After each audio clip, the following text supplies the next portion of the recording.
Self-care is an important concept in a person's personal and professional life. It's even more important for the people who work in a social service profession like Minnesota Adult and Teen Challenge. There is a high rate of burnout and turnover in this industry as a whole, which results in an increase in costs and a decrease in stability. Since we work with clients who are going through transitions that can be demanding and chaotic, self-care for our staff is a must. What is more, developing healthy self-care skills will serve you well in every aspect of your life. So let's start by learning what self-care is. Self-care is any deliberate activity done to help our mental, emotional, physical, and spiritual health.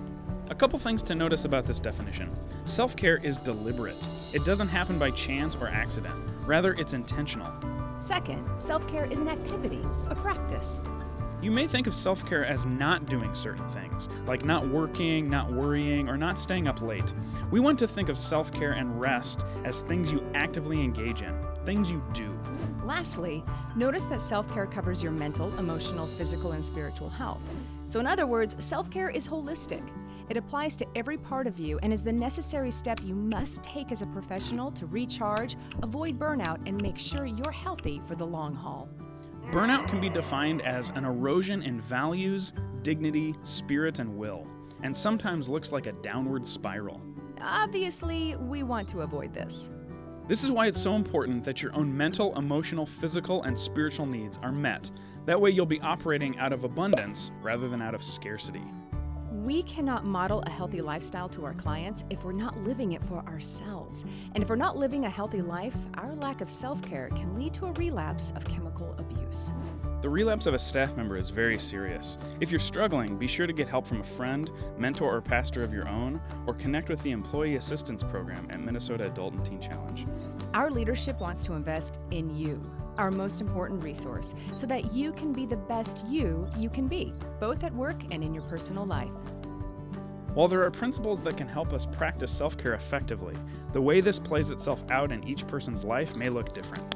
Here are some thoughts on self-care by some of your colleagues. Self-care is really important to me because I've never been in a job that requires me to be on point and connected with God every minute I'm here. So whether I'm teaching, whether I'm counseling, whether I'm problem solving at the huddle, for all of our clients, I need to be on, I need to be connected, I need to be wise, and to be well. And so there's no chance to have an off day, because that could really affect the life and recovery of another human being.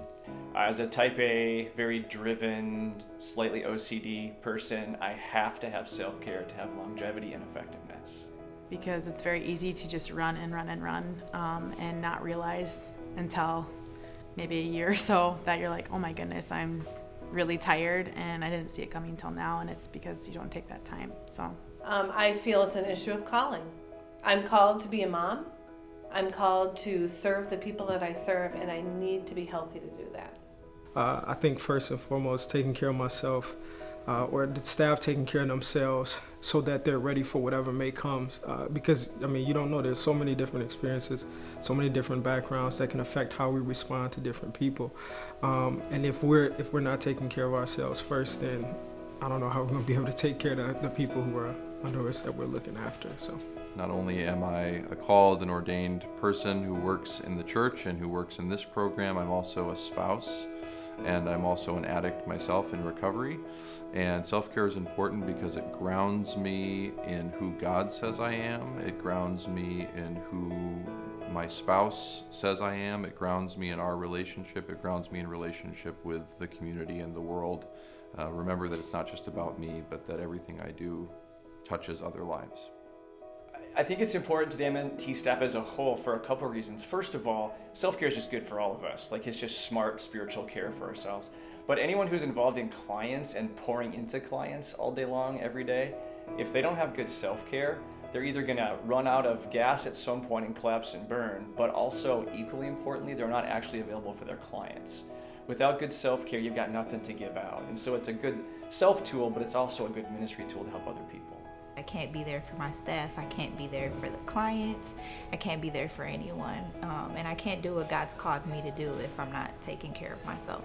It's so important to model that to the other coworkers, to your teammates, but especially to the clients, because they look to us for hope. They look to us for life skills. As recovery coaches, like, we work as a team. There's not just one person doing a job. So If somebody's not taking care of themselves on a health care or on a spiritual care team, everyone can feel it, everyone can see it. But it also provides opportunity for us to surround that person and care for them and remind them that they need to take care of themselves. Self-care is important for all of our employees at Minnesota Adult and Teen Challenge. We want to challenge you to begin taking steps to invest in your long-term mental, emotional, physical, and spiritual health.